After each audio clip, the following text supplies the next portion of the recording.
नमस्कार, खरी खरी लेकर हाजिर हूं मैं सर्वमित्रा।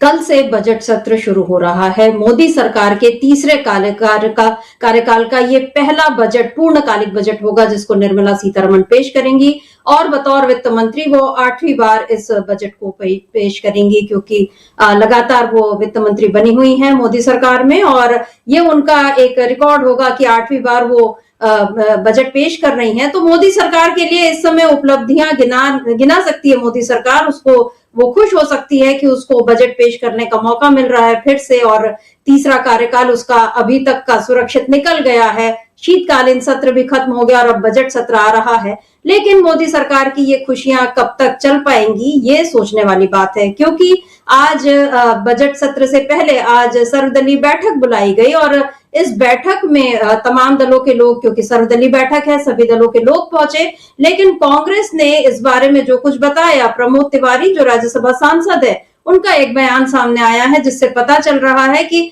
आने वाला यानी जो कल से सत्र शुरू हो रहा है उसमें किस तरह से कांग्रेस फिर से मोदी शाह को घेर सकती है, किस तरह से उन मुद्दों पर फिर से चर्चा की मांग करेगी जिन मुद्दों को मोदी शाह ने पिछले सत्र में दबाने की कोशिश की। आप जानते हैं कि शीतकालीन सत्र कितना हंगामेदार रहा और इसमें न केवल हंगामेदार रहा बल्कि काफी हद तक शर्मनाक भी रहा, क्योंकि संसद में गृह मंत्री ने डॉक्टर भीमराव अंबेडकर का अपमान किया और इस मुद्दे को कांग्रेस अब तक वो दबने नहीं दे रही है। बहुत कोशिश कर रहे हैं मोदी, बहुत कोशिश कर रहे हैं शाह कि किसी भी तरह से अंबेडकर के अपमान का मुद्दा दब जाए और उनको माफी न मांगना पड़े, लेकिन कांग्रेस ऐसा होने नहीं दे रही है। वो लगातार अमित शाह से माफी की मांग कर रही है। तो जाहिर है बजट सत्र में भी ये मुद्दा उठेगा ही। इसके अलावा वक्फ बोर्ड का जो संशोधन विधेयक है उसका मामला है, उसमें जेपीसी का जिस तरह से कल उसकी एक ड्राफ्ट रिपोर्ट को मंजूरी दे दी गई। हालांकि विपक्ष का विरोध अब भी अपनी जगह कायम है, लेकिन जेपीसी में भी मोदी सरकार की मनमानी दिखी। इसके अलावा वन नेशन वन इलेक्शन ये मामला है और अभी जो ताजा कल जो घटना हुई है महाकुंभ का जो मामला है, इस पर भी सवाल उठेंगे और मणिपुर की भी बात आएगी, क्योंकि प्रमोद तिवारी ने अपनी बात में मणिपुर का भी जिक्र किया। तो जाहिर है नरेंद्र मोदी, अमित शाह वो जिन मुद्दों को दबाना चाहते हैं, ये वो सोचते हैं कि हम आगे बढ़ जाएंगे और बात पीछे छूट जाएगी, तो ऐसा नहीं होने वाला है। बजट सत्र से पहले ही ऐसा लग रहा है कि मोदी शाह घिर गए हैं और मोदी शाह के लिए वो ये भी सोच सकते हैं कि इस समय विपक्ष का जैसा हाल है, यानी इंडिया गठबंधन में जो अभी दिख रहा है कि दलों में बहुत एकता नहीं दिख रही या कांग्रेस को अलग छोड़कर बाकी दल एक साथ आ रहे हैं, तो इसका कोई असर पड़ेगा, तो ऐसा नहीं होने वाला है। विधानसभा चुनाव की बात अलग रहती है, लेकिन हमने देखा है कि पिछले सत्र में किस तरह से विपक्ष की एकता के कारण मोदी शाह बीजेपी जो है वो घिरी हुई नजर आई और उसकी मनमानी नहीं चल पाई। वक्फ बोर्ड के संशोधन विधेयक को जिस तरह से जेपीसी में भेजा गया, जिस तरह से ब्रॉडकास्ट बिल को वापस लेना पड़ा, ये सारी बातें बता रही हैं कि विपक्ष का जो जोर है लोकसभा में वो अब बढ़ चुका है और ऐसे में बीजेपी की मनमानी नहीं चल पा रही है। और इसके अलावा देश में जो मौजूदा मुद्दे हैं, जिस तरह से महंगाई की और बेरोजगारी की जो बातें हैं, वो अपनी जगह कायम है। तो कुल मिलाकर मोदी सरकार के लिए इस समय काफी मुसीबतें हैं और बीजेपी के लिए, एनडीए के लिए एक बड़ी मुसीबत ये है कि वो बिहार को किस तरह संभालेगी, क्योंकि नीतीश कुमार ने भी इधर एक खेल किया है, उस खेल पर भी हम चर्चा करेंगे। तो ऐसे तमाम मुद्दे हैं जिनसे दिख रहा है कि बजट सत्र से पहले मोदी और शाह घिर चुके हैं। और मोदी शाह के घिरने की शुरुआत कैसे हुई है, इस बारे में अगर हम प्रमोद तिवारी का वो बयान सुन लेते हैं जो आज सर्वदलीय बैठक हुई और उसमें प्रमोद तिवारी ने उस बारे में जो कुछ कहा, सुन लेते हैं उस बयान को, तो चीजें और स्पष्ट हो जाएंगी कि आने वाला जो सत्र है, कल से जो सत्र शुरू हो रहा है, उसमें कांग्रेस और विपक्ष के जो बाकी दल हैं वो किस तरह से कौन से मुद्दों को जोरदार तरीके से उठाने वाले हैं। बजट तो निर्मला सीतारमण पारित करवा ही लेंगी, लेकिन इसके अलावा जो बाकी चुनौतियां रहेंगी उनका मुकाबला कैसे करेंगे मोदी और शाह, ये देखना होगा। तो पहले सुन लेते हैं प्रमोद तिवारी को कि क्या कुछ कहा उन्होंने अब इस सत्र के बारे में और कौन से मुद्दों पर चर्चा की मांग कर रही है कांग्रेस। सुन लेते हैं प्रमोद तिवारी को। ऑल फ्लोर लीडर्स की, सभी दलों के नेताओं की हुई, उसमें कांग्रेस ने एक चिंता व्यक्त की कि सिलसिलेवार भारतीय जनता पार्टी की सरकार संवैधानिक मूल्यों, परंपराओं की हत्या कर रही है। बात अनदेखी तक थी, अब तो इरादतन हत्या कर रही है। हमने चिंता व्यक्त की, जिस तरीके से कुंभ मेले में दुर्घटना हुई, श्रद्धांजलि दी। वहीं हम देख रहे हैं कि अब तो देश की आजादी की तारीख भी सत्तारूढ़ दल से जुड़ा हुआ राष्ट्रीय स्वयंसेवक संघ के मुखिया बदल रहे हैं।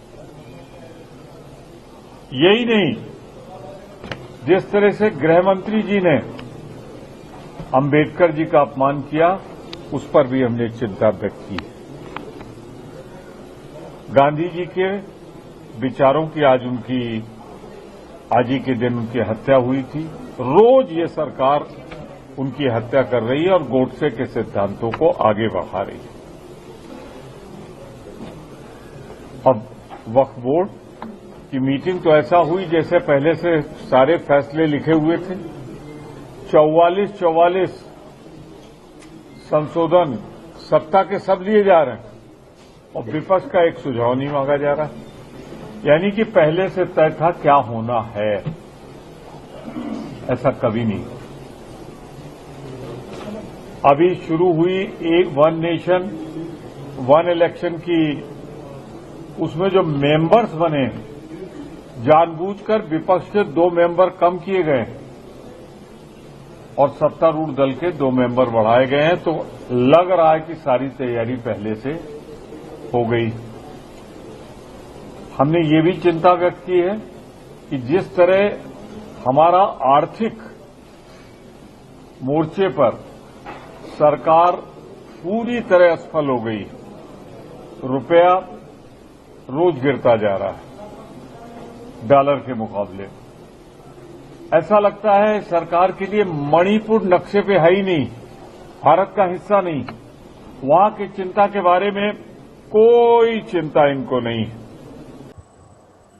तो आपने सुना प्रमोद तिवारी को, वो बता रहे हैं कि आज जो सर्वदलीय बैठक हुई उसमें कांग्रेस ने किन बातों को उठाया। तो उन्होंने एक भी मुद्दा, जो सारे मुद्दे चाहे कुंभ से लेकर मणिपुर तक, और उसमें जो रुपए का अवमूल्यन हो रहा है, महंगाई बढ़ रही है, जिस तरीके से अंबेडकर जी का अपमान हुआ, गांधी की विचारधारा बनाम गोडसे की विचारधारा, यानी कांग्रेस ने अब तक लोकसभा चुनाव से लेकर अभी तक या उसके पहले भी कांग्रेस जिन मुद्दों को उठाते आई है, जिन बातों पर वो बीजेपी को घेरती आई है, आज की सर्वदलीय बैठक में भी कांग्रेस ने उन्हीं मुद्दों पर बात की। और प्रमोद तिवारी का बयान से जाहिर होता है कि कल से जब सत्र शुरू होगा तो उसमें कांग्रेस इन्हीं मुद्दों पर कायम रहेगी। और बीजेपी की हमेशा ये कोशिश रहती है कि वो सवालों से बचे, जवाब नहीं देना चाहती बीजेपी, लेकिन कांग्रेस भी अब किसी भी तरह से पीछे नहीं हट रही है। आपको मैं बता दूं कि ये जो सर्वदलीय बैठक होती है वो सरकार इसलिए कि विधायी एजेंडे के बारे में वो बता दे और विपक्ष के से मुद्दों पर जानकारी भी उसको मिल जाए कि किन मुद्दों पर विपक्ष चर्चा चाहता है। तो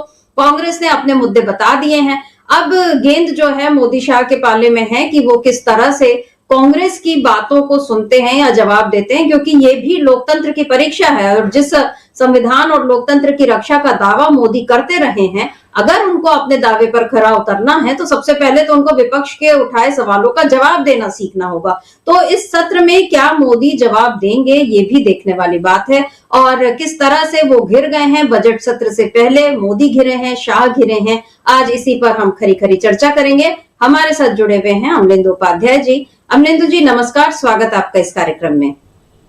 अमलेंदु जी, अभी आपने प्रमोद तिवारी को सुना, उन्होंने जो बता दिया, सारे मुद्दे उन्होंने गिनाए और जिन पर कांग्रेस ने शीतकालीन सत्र में भी बात की। और शीतकालीन सत्र जो है वो तो भारतीय इतिहास में एक अलग ही किस्म से दर्ज होगा, क्योंकि उसमें गृह मंत्री ने अंबेडकर जी का अपमान किया और न केवल अपमान बल्कि बहुत ही भद्दे तरीके से ये जो कहा कि अंबेडकर कहना जो है फैशन हो गया, और उस पर उन्होंने माफी नहीं मांगी। इसके अलावा जो धक्का मुक्की हुई, उसमें जो 2 सांसदों को आईसीयू में भर्ती किया गया, राहुल गांधी पर क्रिमिनल चार्जेस लगाए गए, ये सारी चीजें बीजेपी ने की ताकि किसी भी तरह विपक्ष को वो दबाए। लेकिन प्रमोद तिवारी की बात सुनकर आपको क्या लगता है कि क्या मोदी शाह ये जो कल से सत्र शुरू हो रहा है इसमें घिर चुके हैं, अभी घिरने वाले भी बोलना शायद वो भविष्य की बात होगी, वो तो अभी से ऐसा लग रहा है कि क्या घिर चुके हैं।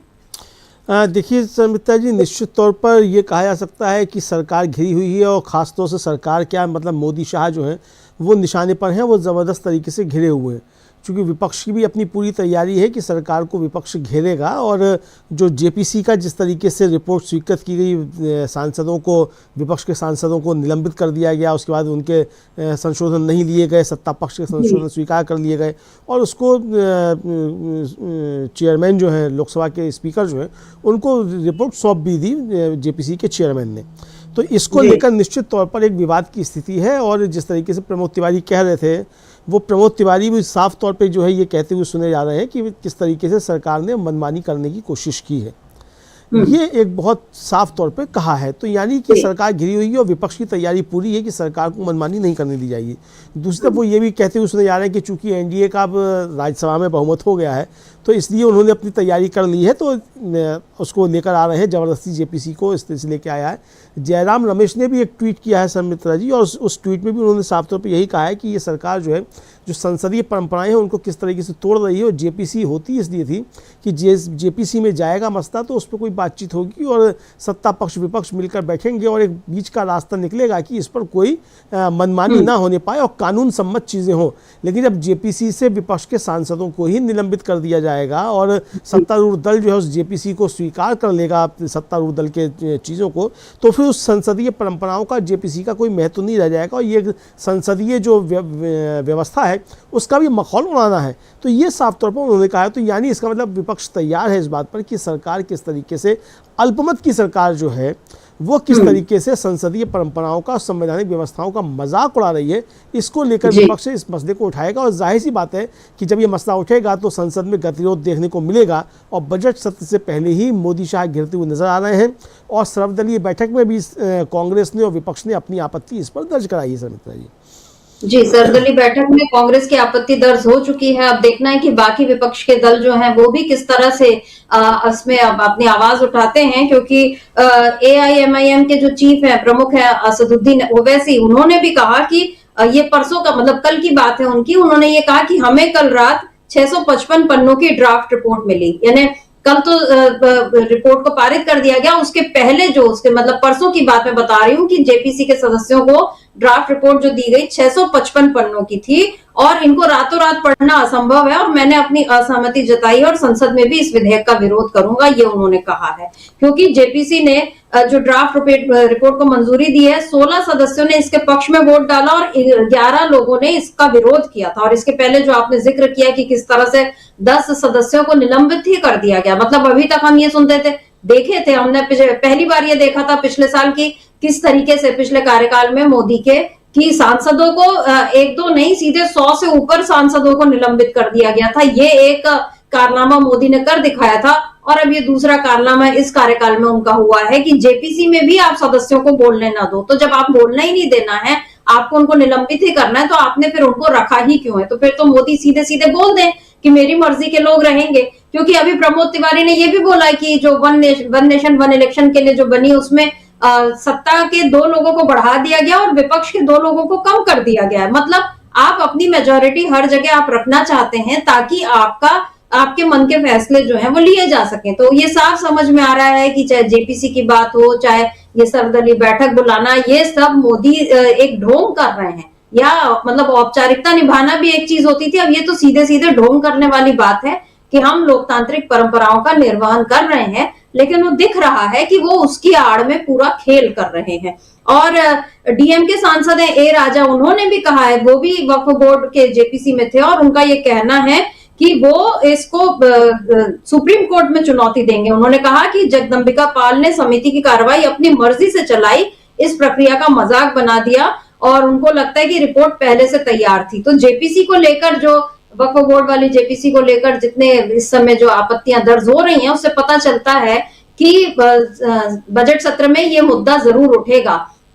लेकिन अमलेंदु जी, अब बजट सत्र की बात है तो आर्थिक पहलू पर बात करना जरूरी है, और इसमें जो निर्मला सीतारमण वो अपना बजट पेश करेंगी, फिर कुछ शेरो शायरी सुनाएंगी, कुछ 2-4 लाइन कविता की इधर उधर से लेंगी और फिर बताएंगी कि वो कैसे गरीबों के लिए बनाया गया बजट है और कैसे, अभी हमको नहीं मालूम, कल आर्थिक सर्वेक्षण पेश होगा और उसमें, लेकिन इसमें इस बीच जो रुपए का अवमूल्यन हुआ है, जिस तरीके से रुपया जो है इतना नीचे गिर चुका है, 86-87 रुपए का $1 हो गया है। और कांग्रेस ने अभी कुछ दिनों पहले जो पूरा एक प्रेस कॉन्फ्रेंस करके बताया था कि कैसे देश में विदेशी मुद्रा भंडार जो है वो कम हो गया है, कैसे सारी चीजों का इस पर असर पड़ रहा है।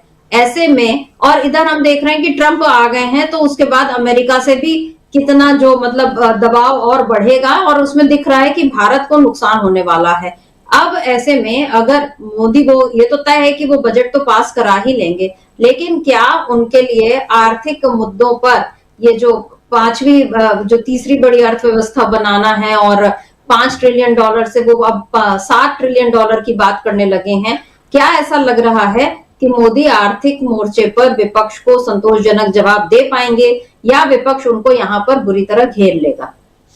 देखिए समिता जी, एक तो मोदी जी को कोई जवाब किसी को नहीं देना है, क्योंकि मोदी जी देवता हैं, तो किसी को जवाब कहाँ देते हैं वो, तो विपक्ष को भी नहीं देंगे, संसद से गायब रहेंगे, तो मोदी जी को जवाब देने नहीं है। निर्मला सीतारमण वहाँ दहाड़ेंगी और ताल ठोकेंगी कि देखिए हम जो है महाराष्ट्र जीत चुके हैं, तो ये बताया जाएगा, सवाल पूछा जाएगा, अर्थव्यवस्था पे जवाब आएगा, महाराष्ट्र हम जीत चुके हैं। महाराष्ट्र में जब धांधलियों की बात उठाई जाएगी तो बताया जाएगा कि हरियाणा हम जीत चुके हैं, हरियाणा की धांधलियों की बात उठाई जाएगी तो कुछ और बताया जाएगा। यानी जो घुमाने का रवैया है सरकार का, वो ये घुमाते रहेंगे, ये साफ तौर पर समझ में आ रहा है समिता जी। एक तो दूसरा, अर्थव्यवस्था के मोर्चे पर इतनी ज़्यादा खराब स्थिति है और ट्रंप के आने के बाद ये सरकार कहाँ खड़ी होगी ये देखना होगा। ट्रंप को मोदी जी ने फ़ोन मिलाया, बताया जाता है कि वो ट्रंप को फ़ोन मिलाया गया, तो कई दिन के बाद तो बातचीत हो पाई, ट्रंप ने फ़ोन उठा लिया और ट्रंप ने फ़ोन उठाने के बाद जो व्हाइट हाउस की तरफ से विज्ञप्ति जारी हुई है समिता जी, उसमें तो साफ तौर पे ये कहा जा रहा है कि भारत जो है हमसे हथियार खरीदेगा और मतलब दबाव अमेरिका का रहेगा, क्वाड को लेकर उसमें जो बात कही गई है। और जो सबसे ख़तरनाक बात जो ट्रंप ने कही और जिसका जो एपी और राइटर्स ने उनका जो वक्तव्य जारी किया है समिता जी, वो बहुत ख़तरनाक है। ट्रंप का कहना यह है कि अवैध प्रवासियों के मसले पर भारत जो है वही करेगा जो उचित होगा, यानी ट्रंप भेजेंगे जैसे उन्होंने कोलंबिया और मैक्सिको को भेजे और भारत उसको स्वीकार करेगा। अब 90,000 बताए जाते हैं, जो ट्रंप का कहना है, मतलब उनके कि 90,000 जो है वो वहाँ भारतीय अवैध अप्रवासी हैं, जिनमें 45,000 जो गुजराती हैं। तो अब ये मोदी जी जो 45,000 गुजराती जो वहाँ से डिपोर्ट किए जाएंगे, जैसे कोलंबिया और मैक्सिको को किए गए हैं, उनका कैसे मतलब पलक पावड़े बिछाकर स्वागत करेंगे मोदी जी उन 45,000 गुजरातियों का और कुल मिलाकर 90,000 भारतीयों का, ये देखना होगा। तो विश्वगुरु जो कहे जा रहे थे अब तक, वो क्या होगा, ये देखने वाली स्थिति होगी। अर्थव्यवस्था के मोर्चे पर समिता जी जितनी ख़राब स्थितियाँ हैं, डॉलर किस तरीके से बढ़ रहा है, उसका रेट बढ़ रहा है, रुपए का अवमूल्यन हो रहा है, तो ये आने वाले समय में इसकी महंगाई जो है वो जनता के ऊपर क्या असर डालेगी, ये देखना होगा। तो जिस तरीके से इस सरकार की रीति नीति रही, अब देखिए महाकुंभ में इतनी बड़ी घटना हो गई, उस पर जो है पहले तो चर्चा कुछ नहीं, सरकार उत्तर प्रदेश की कोई डाटा देने को तैयार नहीं, शाम को भी डाटा गलत दिया जा रहा है, पता नहीं सही दिया जा रहा है, कुछ नहीं कहा जा सकता। सुप्रीम कोर्ट में मामला पहुंच गया है,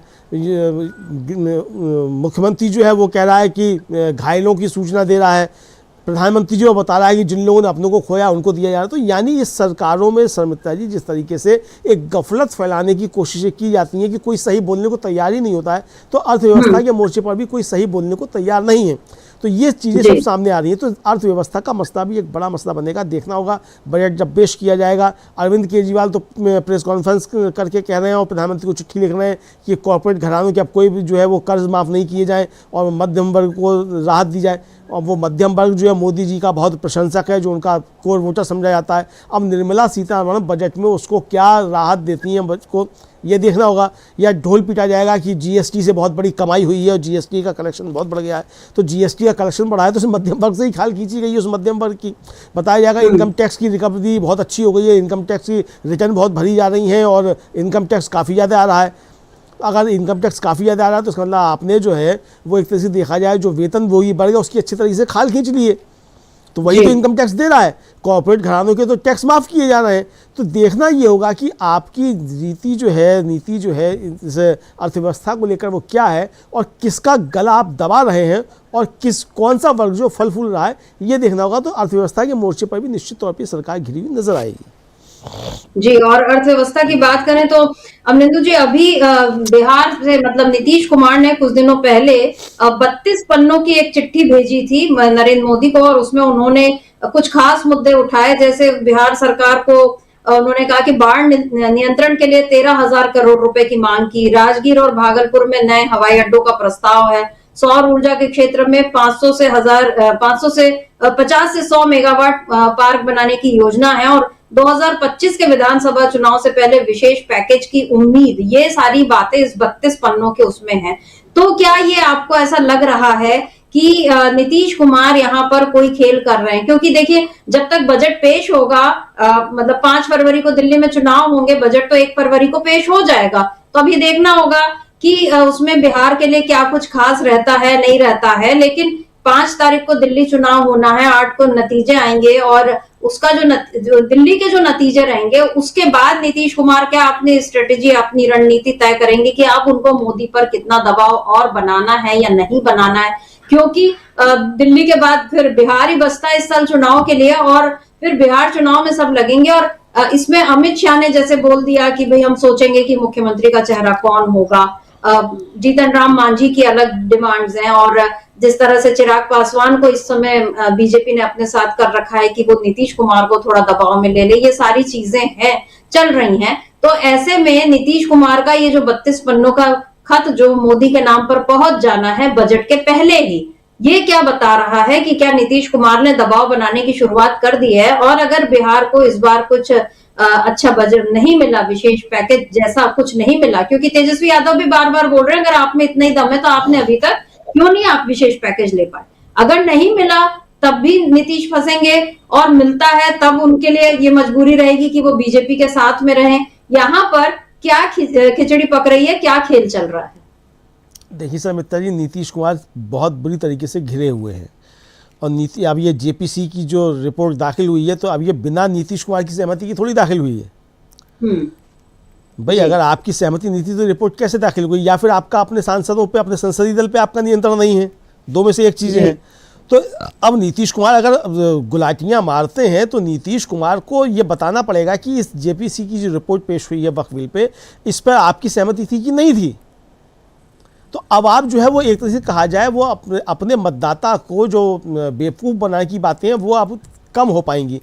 तो नीतीश कुमार को ये तय करना पड़ेगा कि वो किस पाले में खड़े हुए हैं। अगर एनडीए के साथ खड़े तो फिर आप खुल के रहिए, फिर हिंदू राष्ट्र के लिए भी आप खुल के खड़े होइए, क्या दिक्कत है भाई? हर आदमी अपना कोई ना कोई अपना रास्ता अपनाता है, विचार उसकी धारा उसकी होती है, तो आपकी अगर विचारधारा तो रहिए खड़े होकर। फिर काहे को आप ढोंग करते हैं कि आप गांधी के शिष्य हैं और सेकुलर हैं? इस तरह का ढोंग करना फिर बंद कीजिए, खुलकर कहिए कि आप आरएसएस के साथ खड़े हुए हैं। तो नीतीश कुमार को तय करना पड़ेगा, चूंकि ये जेपीसी की रिपोर्ट बिना नीतीश कुमार और बिना चंद्रबाबू नायडू की सहमति की नहीं है। बिल्कुल। और जब ये आएगी संसद में, इसको पेश किया जाएगा, तो इस पर भी इनका रुख स्पष्ट होगा। अभी ये 5 फरवरी से पहले आती है, बीजेपी इसको 5 फरवरी से पहले ही इसको पेश करेगी, ताकि ये बता सके दिल्ली के चुनाव में सांप्रदायिक ध्रुवीकरण कर सके, उसकी कोशिश यही होगी। तो इस पर ये भी दोनों बेनकाब होंगे, चंद्रबाबू नायडू भी और नीतीश कुमार भी। तो अब कोई इफ एंड बट्स नहीं होंगे। लेकिन समिता जी, जो 34 पन्नों की या 32 पन्नों की जो नीतीश कुमार की चिट्ठी है, ये बीजेपी के लिए चिंता का सबब हो सकता है, चूंकि नीतीश कुमार इसके जरिए कोई खेल करना चाहेंगे। क्योंकि लोकसभा में अभी भी भारतीय जनता पार्टी बहुमत में नहीं है और अपने सहयोगियों के दम पर है। राज्यसभा में भी एनडीए ने अपना बहुमत जुटा लिया है, लेकिन बजट को पास कराना लोकसभा में जरूरी होगा। और अगर नीतीश कुमार और चंद्रबाबू नायडू की मांगें बजट में नहीं मानी जाती हैं तो फिर बजट पास नहीं हो पाएगा। ये चीज़ें पैदा होंगी, चूंकि दोनों दलों के ऊपर अपने अपने राज्यों में दबाव होगा। तो ये अब इन दोनों को तय करना है। तो नीतीश कुमार के सामने तो इधर कुआं उधर खाई वाली स्थिति पैदा हो गई है कि अगर बीजेपी ने नहीं मानी और निर्मला सीतारमण ने अपने बजट में नीतीश कुमार की बातों को नहीं माना, तो नीतीश कुमार के पास एक एनडीए छोड़ने का एक वाजिब कारण होगा कि हमने ये चिट्ठी लिखी थी, हमने ये मांग की थी, आपने हमारी मांग नहीं मानी। हमने तो देखी अपनी विचारधारा के खिलाफ जाते हुए जेपीसी में आपकी वक्फ बिल पर आपका समर्थन भी कर दिया था, उसके बावजूद आपने जो है इसको लेकर हमारी मांगें नहीं मानी, तो अब हम बाहर जा रहे हैं। तो ये नीतीश कुमार एक बहाना ले सकते हैं। तो अगर नीतीश कुमार ये बहाना लेते हैं तो फिर जाहिर सी बात है कि बजट पास नहीं होगा, और बजट पास नहीं होगा तो सरकार के सामने संकट गंभीर होगा और सरकार गिर जाएगी। तो ये परिस्थितियां पैदा हो सकती हैं। लेकिन अब देखना ये है कि क्या भारतीय जनता पार्टी ने इस सब स्थिति को समझते हुए पहले से कोई जो है वो डैमेज कंट्रोल का रास्ता निकाल लिया है क्या नीतीश कुमार की संसदीय दल जो है उसमें कोई तोड़फोड़ की जा चुकी है, क्या नीतीश कुमार के सांसदों को तोड़ा जा चुका है, ये खुलासा जो है तब होगा जब बजट पर चर्चा होगी और नीतीश कुमार इस पर अगर कोई दूसरा रुख अपनाते हैं। तो अब नीतीश कुमार की भी पोल जो है वो एक तरीके से शर्मिष्ठा जी खुलनी है, चाहे तो वो बजट के समर्थन में खड़े हों तब भी और बजट के खिलाफ जाते हैं तब भी, दोनों स्थिति में बेनकाब तो नीतीश कुमार निश्चित तौर पे होने वाले हैं शर्मिष्ठा जी। जी, और अब हमको ये कहना चाहिए, शायद ये कहना ज्यादा उचित होता कि बजट सत्र से पहले केवल मोदी शाह ही नहीं, बजट सत्र से पहले मोदी शाह और नीतीश तीनों गिर चुके हैं, या चंद्रबाबू नायडू भी गिर चुके हैं। अब इन दोनों को बताना है कि उनकी पॉलिटिक्स क्या है, वो गांधी के साथ खड़े हैं या गोडसे के साथ खड़े हैं, क्योंकि आज महात्मा गांधी का शहादत दिवस है और आज मल्लिकार्जुन खड़गे ने फिर से यही कहा कि आरएसएस और जो संघ के लोग हैं, मतलब किस तरीके से वो देश में जो गोडसे की विचारधारा है उसकी बात करते हैं, जबकि हम गांधी की बात करते हैं। ये आज मल्लिकार्जुन खड़गे ने कहा। इधर जो गांधी जी के प्रपौत्र हैं तुषार गांधी, उनका एक बयान काफी इस समय चर्चा में आया, जिसमें उन्होंने कहा कि संघ की मदद के बिना गोडसे जो है वो गांधी जी की हत्या नहीं कर सकता था। ये एक बड़ा बयान तुषार गांधी की तरफ से आया। तो ये भी, क्योंकि ऐसा नहीं कि कहीं लिखा हुआ है, वो उनके मुंह से बोलते हुए उनको सुना जा सकता है, तो इसमें कोई गड़बड़ी की भी गुंजाइश नहीं। तो यहाँ पर संघ पर सीधा प्रहार हुआ है। अभी महू में इस बारे में बयान दिया था और उन्होंने सीधे सीधे संघ पर हमला किया था। और राहुल गांधी ने भी आज एक जो ट्वीट किया है गांधी जी के शहादत दिवस पर, देख लेते हैं उस ट्वीट को, क्योंकि गांधी की बात, अंबेडकर की बात ये अभी इस सत्र में भी उठेगी ही। बजट तो मतलब हो जाएगा, उसके बाद 13 फरवरी तक मतलब अभी जो चलेगा सत्र, फिर 14 से छुट्टी रहेगी और फिर बाद में जब सत्र फिर से शुरू होगा तो वो अप्रैल तक, 4 अप्रैल तक चलेगा। तो यानी अभी लंबी चर्चाएं होनी है संसद में और उसमें अंबेडकर का भी नाम आएगा और गांधी का भी नाम आएगा। तो इनसे मोदी शाह कैसे बचेंगे ये देखना होगा। पहले देख लेते हैं राहुल गांधी का ट्वीट, आज उन्होंने जो कुछ लिखा। राहुल गांधी ने लिखा, गांधी जी सिर्फ एक व्यक्ति नहीं, वो भारत की आत्मा है और हर भारतीय में आज भी जीवित है। सत्य, अहिंसा और निडरता की शक्ति बड़े से बड़े साम्राज्य की जड़ें हिला सकती है। पूरा विश्व उनके इन आदर्शों से प्रेरणा लेता है।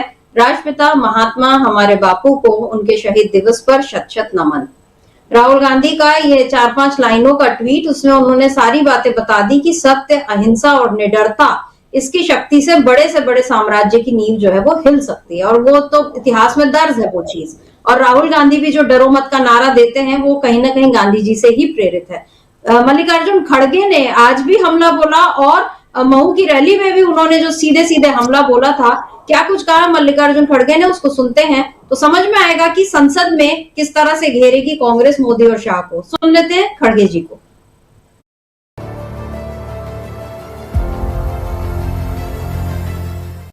और वल्लभ भाई पटेल ने इनको उस वक्त जब गांधी जी को ये लोग गोली मारे, उनकी मृत्यु किए, तो उस वक्त वल्लभ भाई पटेल 4 फरवरी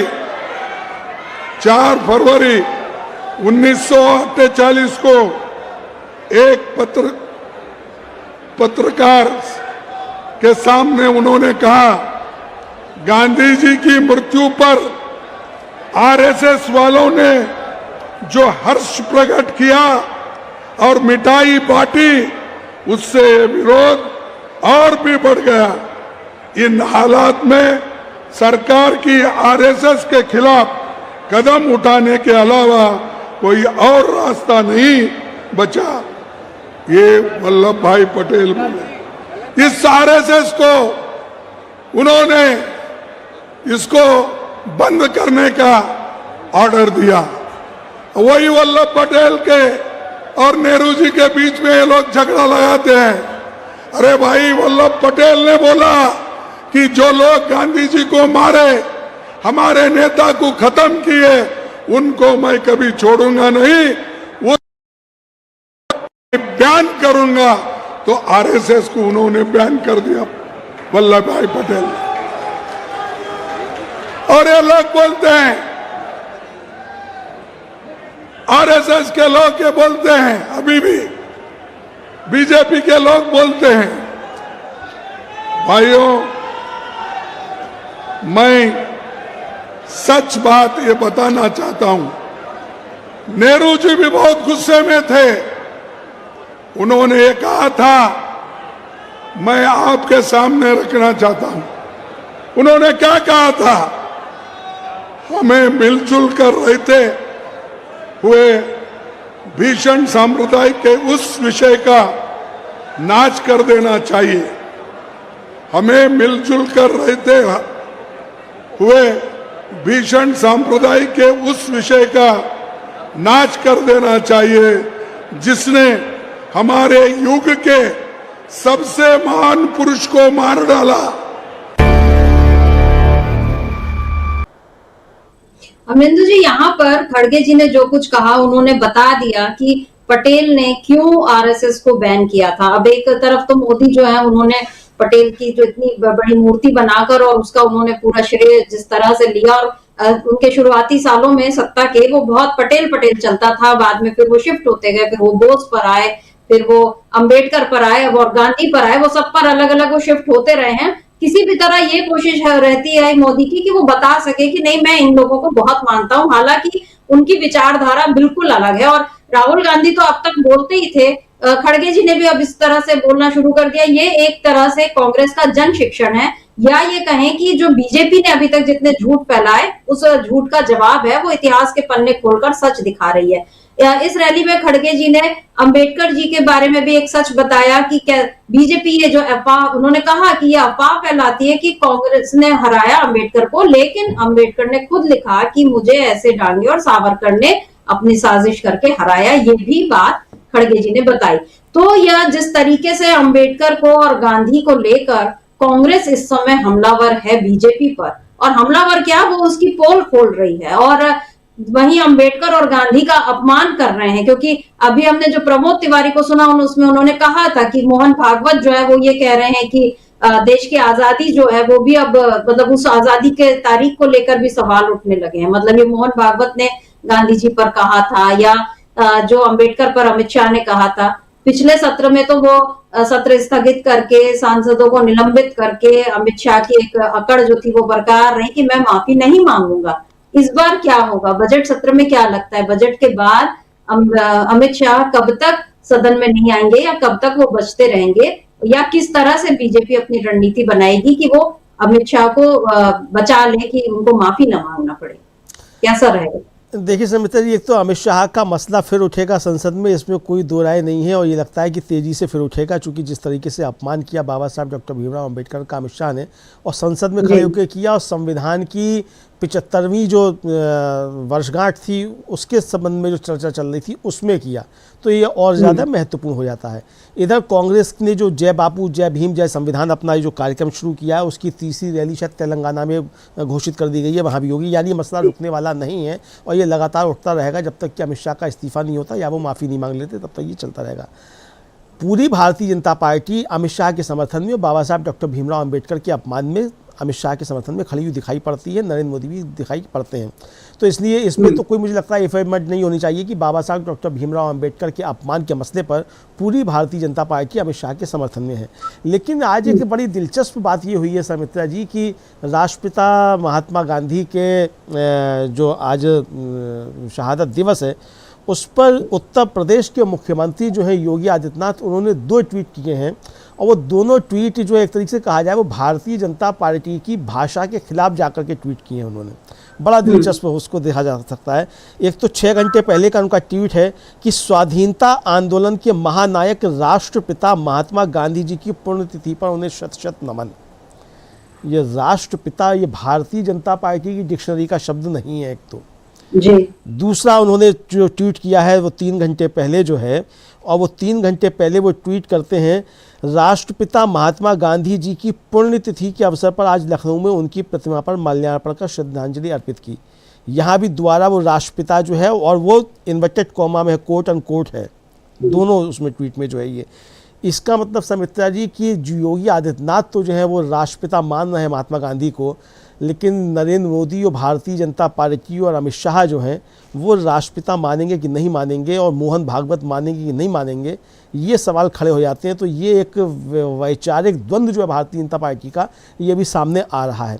और इधर जिस तरीके से मल्लिकार्जुन खड़गे जो हैं वो हमलावर हैं आरएसएस पर, इसको लेकर तो अब ये भारतीय जनता पार्टी को तय करना है कि वो राष्ट्रपिता महात्मा गांधी के सवाल पर, डॉक्टर अंबेडकर के अपमान के सवाल पर भारतीय जनता पार्टी किस पाले में खड़ी हुई है, ये उसको तय करना है।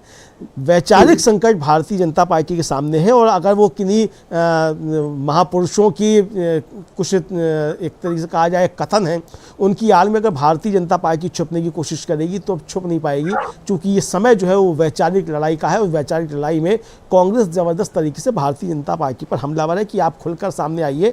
डॉक्टर अंबेडकर ने जिस तरीके से कहा कि उनको सावरकर और डॉक्टर ऐसे डांगे, यानी डॉक्टर श्रीपाद अमृत डांगे जो उस समय कम्युनिस्ट पार्टी के महासचिव हुआ करते थे, मतलब उस समय नहीं थे, उस समय तो अजय जोशी थे, पीसी जोशी तो, या अजय घोष थे शायद, मुझे ध्यान नहीं पड़ रहा है, इन दो में से कोई था। बाद में ऐसे डांगे कम्युनिस्ट पार्टी के महासचिव हुए, लेकिन वो ऐसे डांगे उस समय वहाँ के मजदूर आंदोलन के बड़े नेता थे, और डॉक्टर अम्बेडकर से उनका संघर्ष जो था वो मजदूर आंदोलन के नेतृत्व को लेकर ही था, और इसीलिए ऐसे डांगे ने उनको हरवाया था। लेकिन सावरकर क्यों जुटे हुए थे भाई? डांगे की और डॉक्टर अंबेडकर की लड़ाई समझ में आ सकती है कि वहाँ का जो मजदूर आंदोलन था उस पर नेतृत्व की लड़ाई थी, उसको लेकर ठीक है ऐसे डांगे ने हरवाया। लेकिन सावरकर जो थे वो डॉक्टर अंबेडकर के खिलाफ क्यों खड़े हुए थे, ये सवाल है, और इस सवाल का जवाब भारतीय जनता पार्टी को देना चाहिए, जो कि भारतीय जनता पार्टी के पास इन सवालों के जवाब नहीं है। तो शर्मिष्ठा जी, अगर इतिहास के पन्नों में जाने की भारतीय जनता पार्टी कोशिश करेगी, और इतिहास में जो स्वाधीनता संग्राम के जो नायक थे उनके बीच अगर कोई वैचारिक द्वंद्व थे, उनकी आड़ में अगर भारतीय जनता पार्टी आरएसएस को स्थापित करने की कोशिश करेगी या सावरकर को स्थापित करने की कोशिश करेगी, तो उसमें भारतीय जनता पार्टी और आरएसएस की कलई जो खुलती चली जाएगी, और तमाम चीज़ें सामने आती चली जाएंगी। और मल्लिकार्जुन खड़गे बहुत खूबसूरती के साथ, ऐतिहासिक तथ्यों के साथ इसको बता रहे हैं कि किस तरीके से आरएसएस स्वाधीनता संग्राम के आंदोलन के खिलाफ भी था, संविधान के खिलाफ भी था, और बाबा साहब डॉक्टर भीमराव अंबेडकर के खिलाफ भी था। ये मल्लिकार्जुन खड़गे ने बताया है। तो संसद के अंदर भी ये मसले उठेंगे। अब देखना ये होगा कि भारतीय जनता पार्टी इस पर बचाव अपना किस तरीके से करती है। जी, क्योंकि बीजेपी को ये मलाल हमेशा रहा है, और अब ठीक है उसके पुरखों ने कभी भी स्वाधीनता संग्राम में हिस्सा नहीं लिया, और जिन लोगों ने लिया उन लोगों ने माफी मांग ली। तो ये दाग जो है बीजेपी इसको किसी भी तरह से, कोई भी डिटर्जेंट जो है उसको वो इस्तेमाल कर रही है, लेकिन वो छूट नहीं पा रहा है माफीनामे का दाग, और कि हमारा कोई भी व्यक्ति जो है वो शहीद नहीं हुआ। और जबकि कांग्रेस के पास एक बड़ी लेगेसी है, तो कांग्रेस तो हमेशा उसको कहेगी, और जो सत्य है वो सत्य है, उसको तो बदला नहीं जा सकता। और बीजेपी की सारी तकलीफ इसीलिए है, और इसलिए वो तरह तरह के झूठ गढ़ के किसी भी तरह से नेहरू को, जो चाहे वो अंबेडकर के खिलाफ बताए, चाहे वो बोस के खिलाफ बताए, चाहे वो भगत सिंह या किसी के भी खिलाफ बताने की कोशिश करती रही है। और अगर जैसा केवल अंबेडकर को हराने की बात अगर बीजेपी करती है, तो उसको फिर ये भी बताना चाहिए कि नेहरू ने उनको कानून मंत्री क्यों बनाया, और क्यों संविधान बनाने का जिम्मा भी उन्हीं को सौंपा गया। तो इन सवालों के जवाब बीजेपी के पास नहीं है, और न ही बीजेपी ये बता सकती है कि अंबेडकर बोलना फैशन किस तरह से है, और अगर कोई ये फैशन कर रहा है तो उसमें बीजेपी को क्या तकलीफ हो गई है। अगर कोई अंबेडकर को अपना रहा है तो उसमें बीजेपी को क्यों तकलीफ है, ये बात भी अमित शाह को बतानी पड़ेगी। पिछला सत्र जो शीतकालीन सत्र था उसमें अमित शाह किसी तरह इस मसले को टाल गए, वो सफल हो गए उसमें। लेकिन अब बजट सत्र में कितने बार 27 बैठकें कुल होनी है ऐसा बताया जा रहा है। अब देखना होगा कि इन 27 बैठकों में कितनी बैठकें हो पाती हैं, या इस बार भी बार बार सत्र स्थगित करके और उसका ठीकरा विपक्ष पर फोड़कर मोदी शाह खुद को बचाने की कोशिश करेंगे। फिलहाल तो ये दिख रहा है कि बजट सत्र शुरू होने से पहले ही कांग्रेस ने मोदी और शाह को घेर लिया है, और उनके साथ साथ नीतीश कुमार और चंद्रबाबू नायडू भी घिरे हुए हैं। सबकी परीक्षा होनी है, देखना होगा कि इस परीक्षा में कौन कितने अंकों से पास होता है। तो अमलेंदु जी, आज इस चर्चा को हम यहीं रोकते हैं। आपका बहुत बहुत शुक्रिया, और शुक्रिया आप तमाम दर्शकों का जो आप हमारे साथ जुड़े और आपने इस चर्चा को ध्यान से सुना। आगे भी आप बने रहिए डीबी लाइव के साथ और देखते रहिए डीबी लाइव। नमस्कार।